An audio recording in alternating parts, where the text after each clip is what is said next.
चलिए। हाँ हाँ, वो पढ़ा ले तो ज्यादा पढ़ना आसान है। चलिए ठीक है। चलिए बताइए, वस्तु की अंतिम स्थिति तथा प्रारंभिक स्थिति के बीच की न्यूनतम दूरी को क्या कहते हैं? हाँ सही है, उसे विस्थापन कहते हैं, विस्थापन। ठीक है। अगला क्वेश्चन बताइए, कोई वस्तु इकाई समय में किसी निश्चित दिशा में जितनी दूरी तय करती है, यानी जितनी विस्थापित होती है, उसे उस वस्तु का क्या कहते हैं? सही है, वेग कहते हैं। अगला क्वेश्चन है, वेग कैसी राशि है? सदिश राशि है। ठीक है। और विस्थापन कैसी राशि है? हाँ ठीक है, विस्थापन भी सदिश राशि है। हाँ सदिश राशि है। ठीक है। अगला क्वेश्चन बताइएगा, विस्थापन का मान क्या क्या हो सकता है?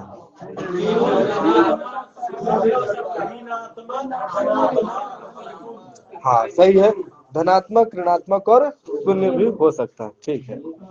अगला क्वेश्चन बताइए, वस्तु द्वारा किसी समांतराल में तय किए गए मार्ग की संपूर्ण लंबाई को क्या कहते हैं? दूरी कहते हैं। दूरी कैसी राशि है? दूरी अदिश राशि है। हाँ, दूरी अदिश राशि है। ठीक है। और दूरी सदैव क्या होती है? हाँ, सदैव धनात्मक ही होती है। ठीक है। अगला क्वेश्चन बताइएगा, कोई वस्तु इकाई समय में जितनी दूरी तय करती है, उसे उसका क्या कहते हैं? हाँ, चाल कहते हैं, स्पीड कहते हैं। और चाल कैसी राशि है? अदिश राशि है। ठीक है। चाल का ऐसा यूनिट क्या है? मीटर प्रति सेकेंड। और वेग का ऐसा यूनिट? सही है, मीटर प्रति सेकेंड। ठीक है।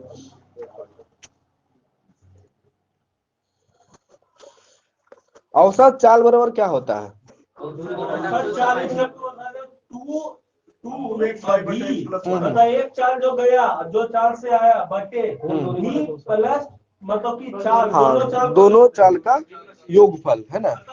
दो चाल, हाँ V1 V2 बटे V1 प्लस V2। हाँ, दो वस्तु का चाल रहेगा तो 2v1v2 by v1 plus v2। Math में भी हाँ हाँ, वो वही तो औसत चाल। ठीक है। चलिए, वही है। अगला क्वेश्चन है, बताइएगा, किसी वस्तु के वेग में परिवर्तन की दर को उस वस्तु का क्या कहते हैं? त्वरण कहते हैं। ठीक है।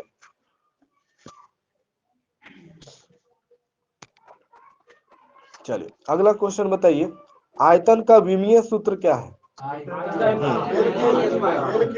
हाँ सही है, एल क्यू, या उसको बोल सकते हैं m0 L3 T0। ठीक है। अगला क्वेश्चन बताइएगा, एक चंद्रमास एक चंद्रमास बराबर कितना सप्ताह? सही है। हाँ, 4 सप्ताह तो 28 दिन, 7 28। ठीक है। अब एक लीप ईयर बराबर कितना दिन? हाँ सही है, 366 दिन होता है। ठीक है। अगला क्वेश्चन बताइएगा, एक एकड़ बराबर कितना वर्ग मीटर होता है? हाँ, एक एकड़, 40 हाँ हाँ हाँ, 40 46, हाँ 0.94, 40 46.94 वर्ग मीटर होता है। ठीक है। और एक हेक्टेयर बराबर कितना एकड़ होता है? हाँ 2.5। हाँ, एक हेक्टेयर बराबर 2.5 एकड़। ठीक है। अगला क्वेश्चन बताइए, एक वर्ग किलोमीटर बराबर कितना हेक्टेयर होता है? हाँ, एक वर्ग किलोमीटर बराबर कितना हेक्टेयर? हाँ, 100 हेक्टेयर होता है। ठीक है। अगला क्वेश्चन बताइए, एक गैलन बराबर कितना लीटर होता है? 3.76। हाँ हाँ, सही बोल रहे हैं, 3 हाँ 8 3.785। हाँ, 3.785 लीटर। ठीक है। अगला क्वेश्चन बताइए, एक औंस बराबर कितना ग्राम होता है? एक औंस में होता है 58.6। 28.35। हाँ सही है, 28.35 ग्राम होता है 1 औंस बराबर। ठीक है, अगला क्वेश्चन बताइए, एक पार्सेक बराबर कितना मीटर? हाँ सही है, 3.08 गुने 10 के पावर 16 मीटर। ठीक है, अगला क्वेश्चन है, एक प्रकाश वर्ष बराबर कितना मीटर?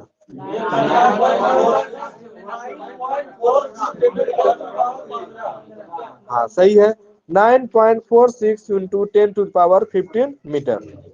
अगला क्वेश्चन बताइए, एक किलोमीटर बराबर कितना मीटर? 1000। हाँ 1000 मीटर। ठीक है, अगला क्वेश्चन बताइए, आवेग का ऐसा यूनिट क्या है?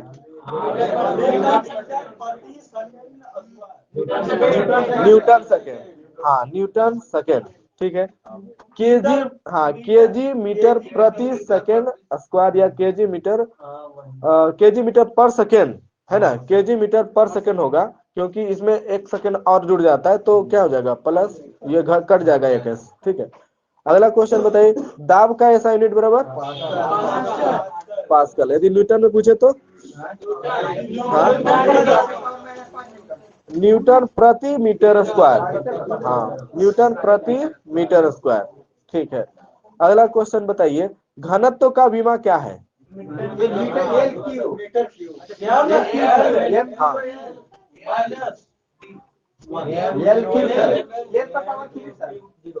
पहले घनत्व का ऐसा यूनिट बताइए। हाँ केजी प्रति घन मीटर है ना, प्रति घन मीटर। हाँ ठीक कहाँ से होगा? ml-3, ml-3 ठीक कहाँ से आया इसमें? अगला क्वेश्चन बताइए, वेग का विमीय सूत्र बताइए। बीमा बीमा हाँ एम हाँ -1। ठीक है, m0l(t-1). ठीक है, उसी तरह से त्वरण का बीमा बताइए। T-2 हो जाएगा खाली M0L हाँ सही है, m0l(t-2), m नहीं भी बोलेगा तो चलेगा, l(t-2). ठीक है, अगला क्वेश्चन बताइएगा, संवेग क्या होता है? हाँ तो वही होगा सर, -1। हाँ -1। ठीक है, हाँ दोनों का बराबर है। ठीक है, अब दाब का न्यूटन होता है, T-2 ml-1 t-2, ml-1 t-2। ठीक है, चलिए अगला क्वेश्चन,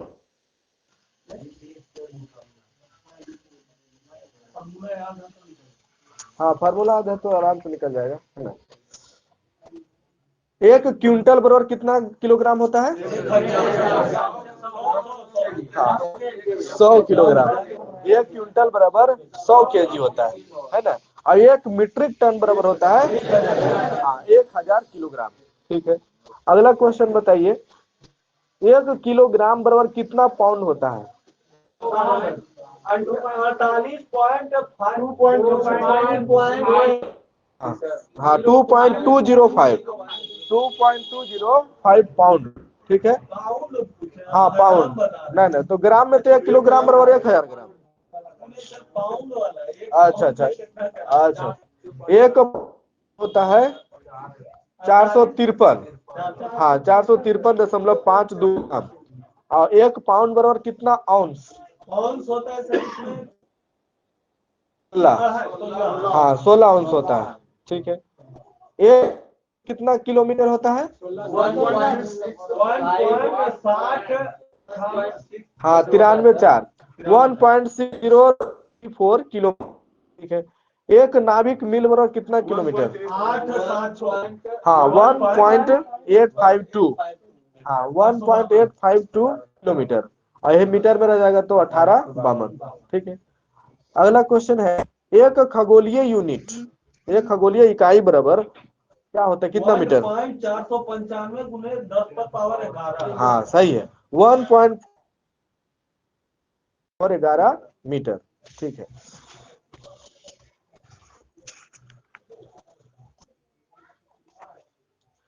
अगला क्वेश्चन बता, एक सौर मास बराबर कितना दिन होता है? 30 या 31 दिन। ठीक है, अगला क्वेश्चन है, हाँ या 28 या 29 होगा तो हाँ। अगला क्वेश्चन बताइए,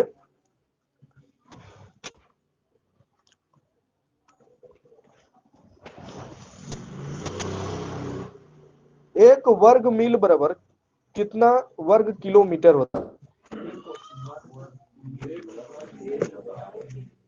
बराबर होता है 2.6 वर्ग किलोमीटर।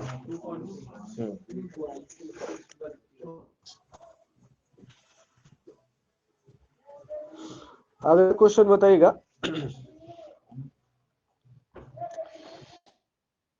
फार्मूला बताना है, भी बराबर क्या होता है फार्मूला? त्वरित गति के लिए, है ना?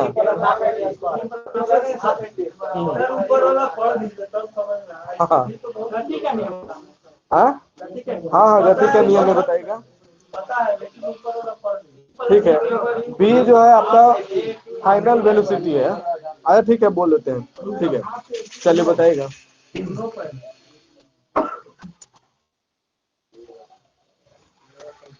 यदि किसी वस्तु का प्रारंभिक वेग u तथा त्वरण a हो और वस्तु द्वारा s t सेकंड पश्चात उसकी अंतिम वेग v हो, तो v बराबर क्या होगा?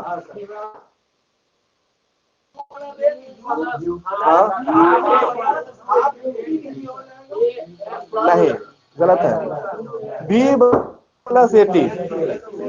हाँ, v बराबर u प्लस ए टी। चाल बराबर प्रारंभिक चाल प्लस त्वरण गुने समय। ठीक है, अगला क्वेश्चन बताएगा, v स्क्वायर बराबर, हाँ सही है, u स्क्वायर प्लस 2s। ठीक है, अगला बताएगा एस एन बराबर क्या होगा? हाँ हाफ हो जाएगा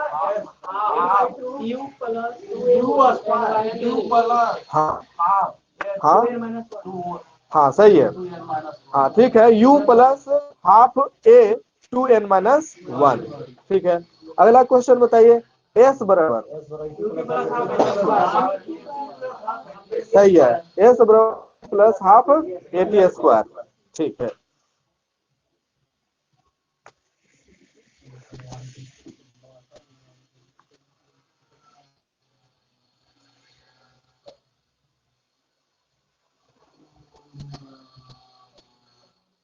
चलिए अगला क्वेश्चन बताइए, यदि कोई वस्तु समान गति कर रही है तो उसका वेग नियत होगा, अतः वेग समय ग्राफ, हाँ एक सरल रेखा होगा, है ना, जो कि समय अक्ष के समानांतर होगा। ठीक है, अगला क्वेश्चन बताइए, जब कोई वस्तु किसी वृत्ताकार मार्ग पर गति करती है तो उसकी गति को क्या कहते हैं? हाँ सही है, वृत्तीय गति कहते हैं, सर्कुलर मोशन कहते हैं। ठीक है, अगला क्वेश्चन, वृत्ताकार मार्ग पर गतिशील कण को वृत्त केंद्र से मिलाने वाली रेखा 1 सेकंड में जितने कोण से घूम जाती है उसे उस कण का क्या कहते हैं? हाँ सही है, कोणीय वेग कहते हैं। ठीक है, और कोणीय वेग को किसे डिनोट करते हैं? हाँ सही है, ओमेगा से सूचित करते हैं। ठीक है, और ओमेगा बराबर क्या होता है? हाँ थीटा बाई टी। सही है, यदि कण 1 सेकंड में n चक्कर लगाता है तो W बराबर, हाँ सही है, 2πn। ठीक है,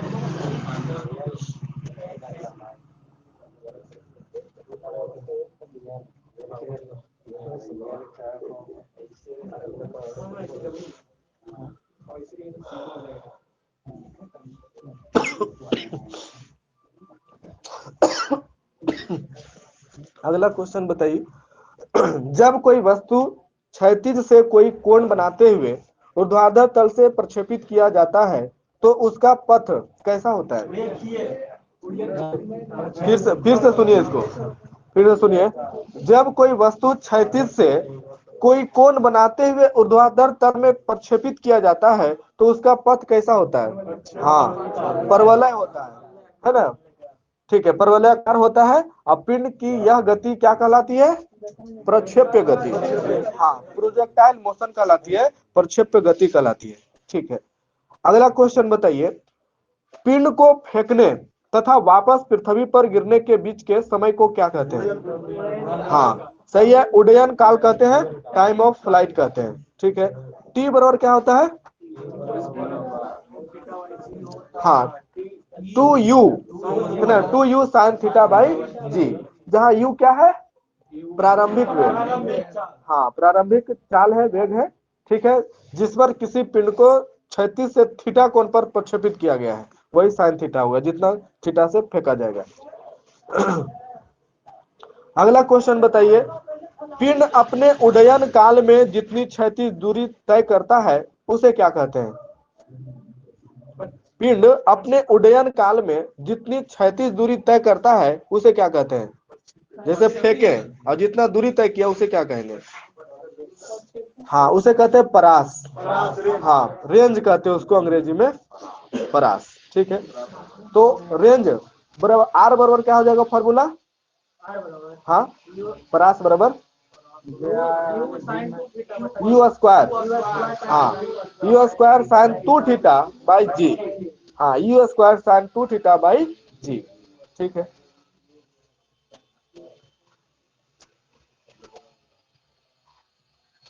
अगला क्वेश्चन बताइए। गति के नियमों के को सबसे पहले किसने प्रतिपादित किया? सही है, आइजैक न्यूटन। किस पुस्तक में प्रतिपादित किया? प्रिंसिपिया। ठीक है, न्यूटन का पहला नियम क्या कहता है? जब तक नहीं हिलेगा, जब तक धूप में बाहर बल्ब नहीं लगेगा। जब तक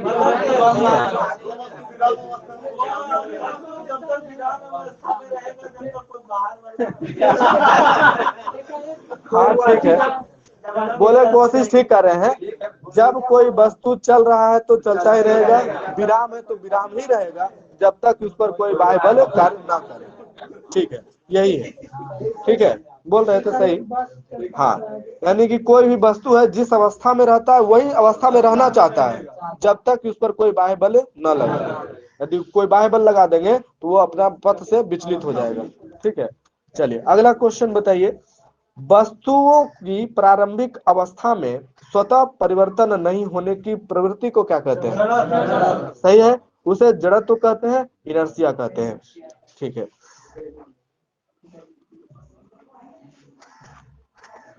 अगला क्वेश्चन, जड़त्व के कुछ उदाहरण दीजिए। हाँ हाँ हाँ, आगे की ओर झुक जाते हैं, आगे की ओर। हाँ तो वो, हाँ, चलती हुई गाड़ी में एक बार ब्रेक लेगा तो हो जाएगा गति जड़त्व, है ना, गति जड़त्व। और जब रुकी हुई गाड़ी एक बार स्पीड से भागेगा तो पीछे की ओर होंगे तो वो क्या हो जाएगा? विराम जड़त्व। हाँ, विराम जड़त्व। ठीक है, और जैसे अब कंबल है, कंबल को पीटते हैं हम लाठी से तो वो उसमें जो गर्दा रहता है विराम अवस्था में रहता है, तो वो अपने पथ से हट जाता है, लेकिन वो अपने पथ पर बना रहना चाहता है, इसीलिए अलग हो जाता है, तो वो विराम जड़त्व हो जाएगा। है ना? ठीक है, हाँ, बहुत सारे एग्जाम्पल है। चलिए ठीक है, आगे इसमें भौतिकी में पढ़िएगा, पेज नंबर 5-6।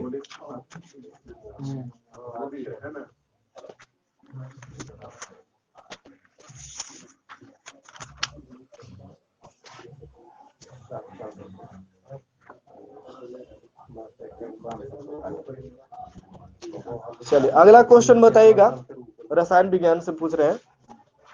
किसी पदार्थ का वह संभव सूक्ष्मतम कण जो स्वतंत्र अवस्था में नहीं रह सकता परंतु रासायनिक अभिक्रिया में भाग लेता है तथा जिसमें उस पदार्थ के सभी गुण विद्यमान रहते हैं, क्या कहलाता है? सही है, परमाणु कहलाता है। हाँ, परमाणु कहलाता है, एटम कहलाता है। ठीक है, हाँ, ये स्वतंत्र अवस्था में नहीं रह सकता है। हाँ, वो अणु स्वतंत्र अवस्था में रहता है, जबकि परमाणु स्वतंत्र अवस्था में नहीं रहता। ठीक है,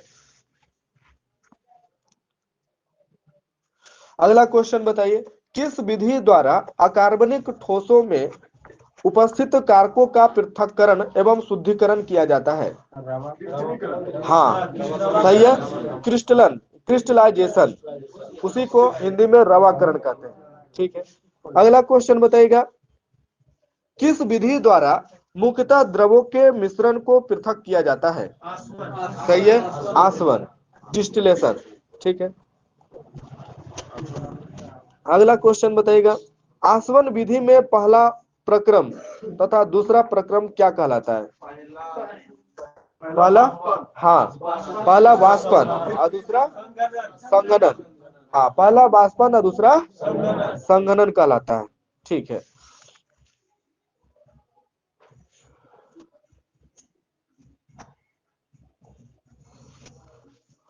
अगला क्वेश्चन बताइए, सामान्यतः ठोस पदार्थों को गर्म करने पर वे द्रव अवस्था में परिवर्तित होते हैं और उसके पश्चात गैसीय अवस्था में, लेकिन कुछ ठोस पदार्थ ऐसे होते हैं जिन्हें गर्म किए जाने पर वे द्रव अवस्था में आने के बदले सीधे वाष्प में परिणत हो जाते हैं, और वाष्प को ठंडा किए जाने पर वह पुनः ठोस अवस्था में हो जाते हैं। यह कौन सा परिवर्तन है? सही है, ऊर्ध्वपातन, अंग्रेजी में सब्लिमेशन। हाँ, सब्लिमेशन। ठीक है,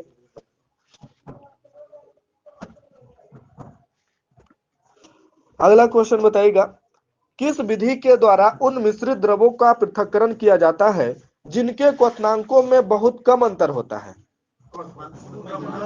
हाँ, आसवन, कौन आसवन है? प्रभाजी आसवन। हाँ, प्रभाजी आसवन। ठीक है, अगला क्वेश्चन बताइएगा, कौन कौन सी विधि इस तथ्य पर आधारित है कि किसी मिश्रण के विभिन्न घटकों की अधिशोषण क्षमता भिन्न भिन्न होती है तथा वे अधिशोषक पदार्थ में विभिन्न दूरियों पर अधिशोषित होते हैं और इस प्रकार वे अलग किए जाते हैं?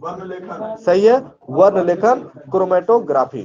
ठीक है, अगला क्वेश्चन बताइएगा, किस विधि के द्वारा ऐसे कार्बनिक पदार्थ का शुद्धिकरण किया जाता है जो जल में अघुलनशील परंतु भाप के साथ वाष्पशील होते हैं?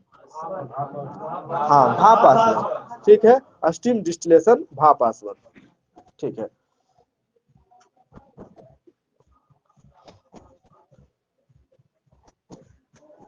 अगला क्वेश्चन बताइए, कार्बन के एक परमाणु के द्रव्यमान के 12वें भाग को क्या कहते हैं? हाँ, परमाणु द्रव्यमान इकाई कहते हैं, परमाणु द्रव्यमान इकाई। ठीक है,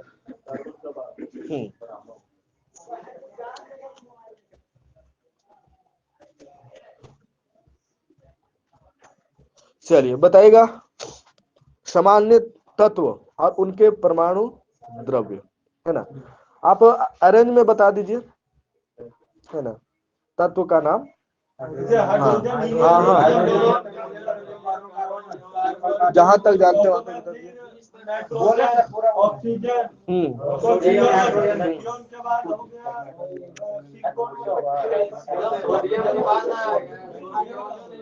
परमाणु संख्या 20 तक तो जानना ही जरूरी है। ठीक है,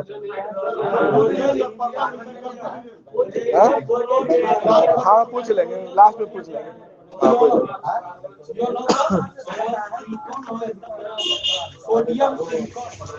चलिए ठीक है, हाँ, पूछ लेते हैं, बताइएगा। चलिए, सीसा का संकेत क्या होता है? हाँ, सही है, पीबी, उसका 82 है। ठीक है, अगला क्वेश्चन बताइए, सोना का परमाणु संख्या 79। ठीक है, एयू। ठीक है, टीन का संकेत क्या है? एसएन। ठीक है, परमाणु संख्या 50। ठीक है, चांदी का परमाणु संख्या 47 एजी। ठीक है, ब्रोमीन का परमाणु संख्या 35। ठीक है, जस्ता का परमाणु संख्या 30 जेडन। ठीक है, तांबा का परमाणु संख्या कितना है? 29। ठीक है, लोहा का 26। ठीक है, मैग्नीज का 25, ठीक है। कैल्शियम का 20। कैल्शियम तक तो सबको याद ही रहता है ना। Hydrogen, helium, lithium, beryllium, boron, carbon, nitrogen, oxygen, fluorine, neon, sodium, magnesium, aluminium, silicon, phosphorus, sulphur, chlorine, argon, potassium, calcium. यहाँ तक तो एकदम 100% याद रहना चाहिए, ठीक है। ऐसा आशा है कि आप लोग को याद होगा, है ना। हाँ? अच्छा ठीक है, चलिए ठीक है। सिलिकॉन का परमाणु संख्या बताइए। सही है, 14, ठीक है। सोडियम का कितना है परमाणु संख्या? 11, ठीक है। अगला है फास्फोरस का परमाणु संख्या 15। हाँ, फास्फोरस का 15, सल्फर 16, है ना, ठीक है। अगला क्वेश्चन, पोटेशियम का परमाणु संख्या 19। हाँ 19, ठीक है। बोरोन का परमाणु संख्या 5, ठीक है। उधर देख लीजिएगा आप लोग। हाँ 20 के बाद वाला याद कर लीजिएगा, 20 के पहले याद रहता है सबको। अगला क्वेश्चन बताइए।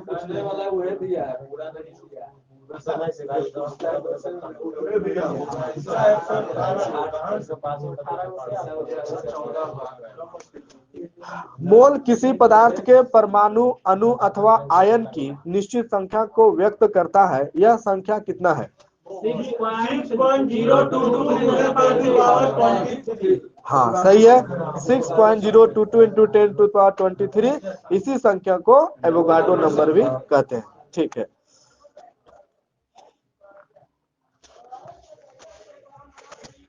अगला क्वेश्चन बताइएगा। 1803 ईस्वी में परमाणु सिद्धांत का प्रतिपादन किसने किया? हाँ सही है, जॉन डाल्टन, ठीक है।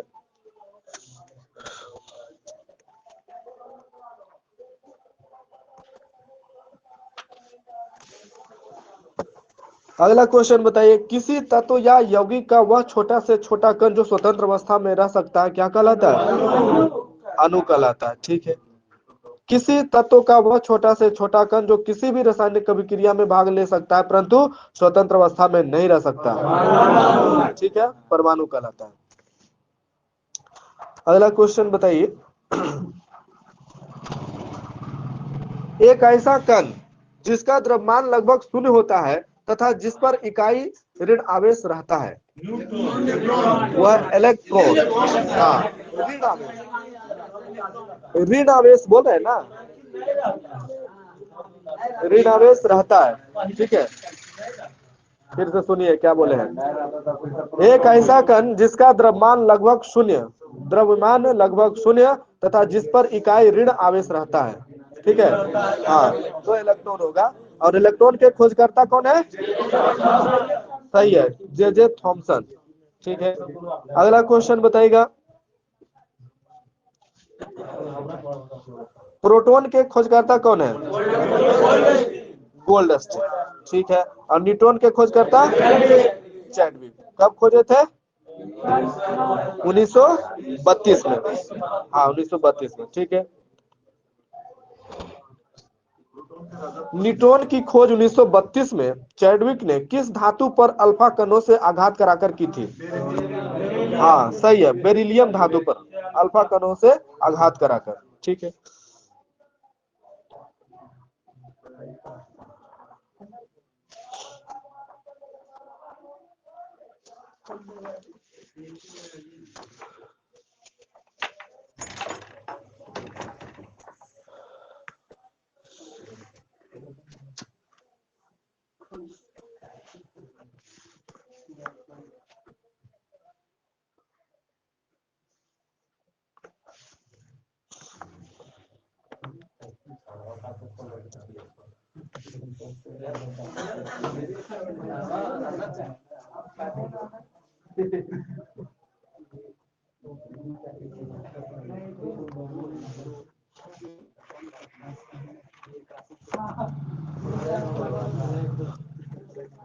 ठीक है, आगे इसमें पढ़िएगा। पेज नंबर 103-4, ज्यादा क्वेश्चन इसमें नहीं है।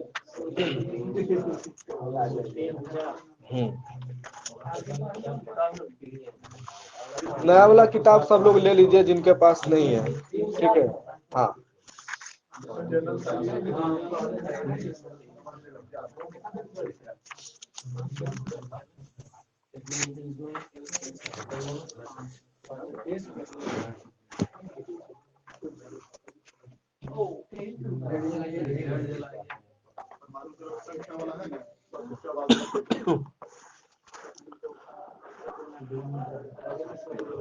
चलिए अब बायोलॉजी से क्वेश्चन पूछते हैं, बताइएगा। कोशिका का निर्माण विभिन्न घटकों से होता है, उन्हें क्या कहते हैं? हाँ उसे कहते हैं कोशिकांग। हाँ कोशिकांग कहते हैं, ठीक है।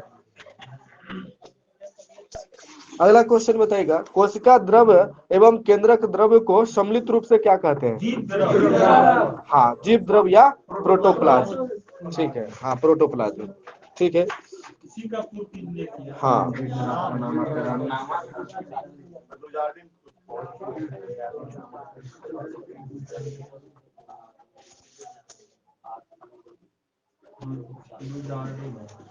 अगला क्वेश्चन बताइए, प्रत्येक कोशिका के सबसे बाहर चारों ओर एक बहुत पतली मुलायम और लचीली झिल्ली होती है, उसे क्या कहते हैं? कोशिका झिल्ली या हाँ प्लाज्मा झिल्ली या प्लाज्मा मेम्ब्रेन, ठीक है। कोशिका झिल्ली या प्लाज्मा झिल्ली या प्लाज्मा मेम्ब्रेन, ठीक है।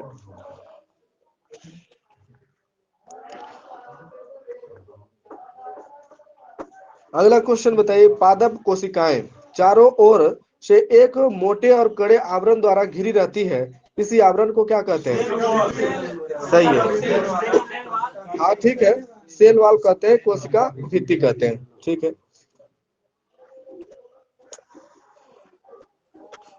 अगला क्वेश्चन बताइएगा, पादप कोशिका भित्ति मुख्यतः किसकी बनी होती है?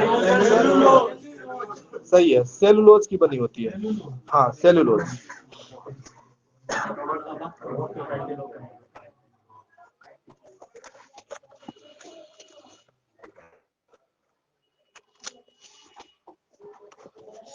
अगला क्वेश्चन बताइएगा, यूकैरियोटिक कोशिका में जनन कैसा जनन होता है?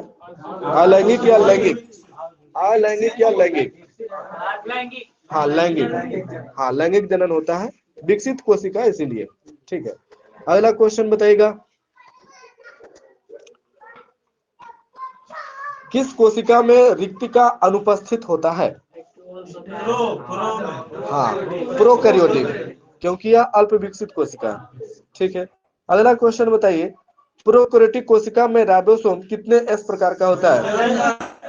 हाँ सही है, 70 है, ठीक है। अगला क्वेश्चन बताएगा, प्रोकैरियोटिक कोशिका में श्वसन किसके द्वारा होता है?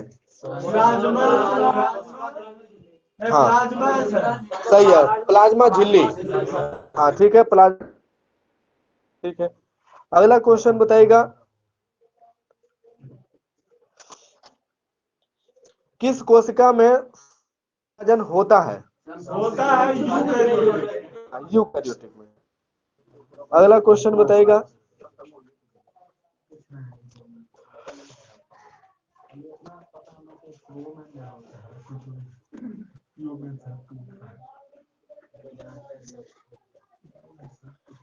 प्रोकैरियोटिक कोशिका में कोशिका विभाजन किसके द्वारा होता है?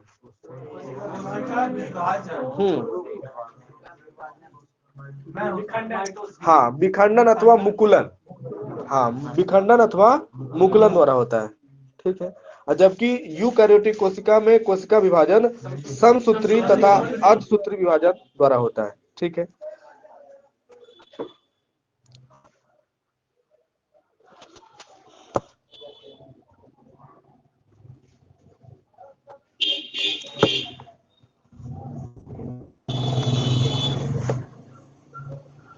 चलिए अगला क्वेश्चन बताइएगा, खोज किसने की थी? हाँ पैलेट, 1955। राइबोसोम, हाँ राइबोसोम खोज पैलेट की थी, ठीक है। हाँ 1955, ठीक है। अगला क्वेश्चन बताइएगा, गोल्जी काहे की खोज किसने और कब की थी? हाँ, कैमिलो गोल्जी 1898 में। ठीक है, अगला क्वेश्चन बताइएगा, लाइसोसोम की खोज किसने की थी? हाँ, डी डुबे। हाँ, 1958 में। ठीक है, लाइसोसोम को और क्या, हाँ हाँ सही है, सुसाइड बैग कहते हैं, आप क्या की थैली कहते हैं। ठीक है, अगला क्वेश्चन है, माइटोकॉन्ड्रिया की खोज किसने की थी? हाँ, अल्टमैन 1890 में। ठीक है, अगला क्वेश्चन बताइएगा,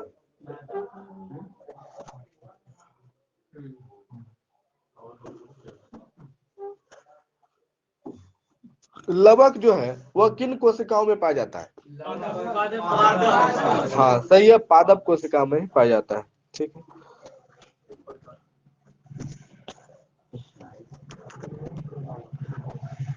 अगला क्वेश्चन, पादप कोशिकाओं के कोशिका द्रव्य में अत्यंत सूक्ष्म शाखित झिल्लीदार अनियमित नलिकाओं का घना जाल होता है, इस जालिका को क्या कहते हैं? हाँ सही है, अंतर प्रद्रव्य जालिका, इंडोप्लाज्मिक रेटिकुलम कहते हैं। ठीक है, अगला क्वेश्चन बताइएगा, जीव द्रव्य का वह कोशिका भित्ति एवं केंद्रक के बीच होता है उसे क्या कहते हैं? कोशिका द्रव। हाँ, कोशिका द्रव कहते हैं। ठीक है,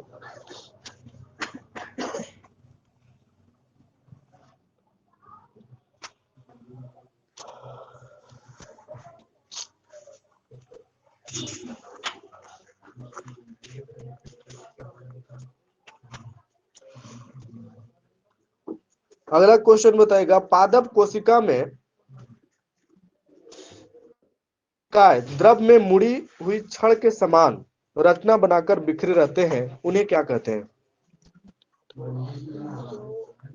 फिर से सुनिए, पादप कोशिका में गोल्जिकाय कोशिका द्रव में मुड़ी हुई छड़ के समान रचना बनाकर बिखरे रहते हैं, उन्हें क्या कहते हैं?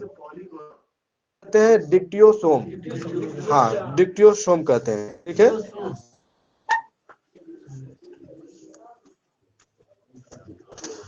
इलेक्ट्रॉन सूक्ष्मदर्शी से देखने पर ये चारों तरफ से झिल्ली से घिरी हुई अनेक समांतर नलिकाओं या चपटी कुंडलिकाओं या सिस्टर्नी की समूह की तरह होते हैं, सूक्ष्मदर्शी से देखते हैं तो।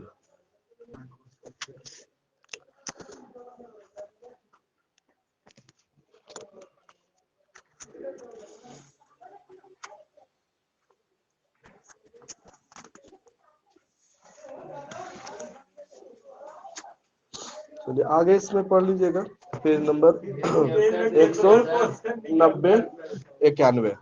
ठीक है, कितना क्वेश्चन निकलता है, जो निकलता है सब है उसमें। वही तो कर रहे हैं। चलिए कोई मोबाइल जलाए, मोबाइल जलाए तो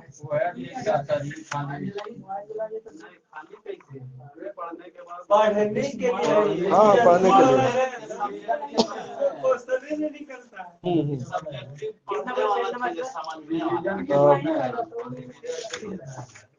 पेज नंबर 190 91। हाँ, तो अपन जला दे रहे हैं।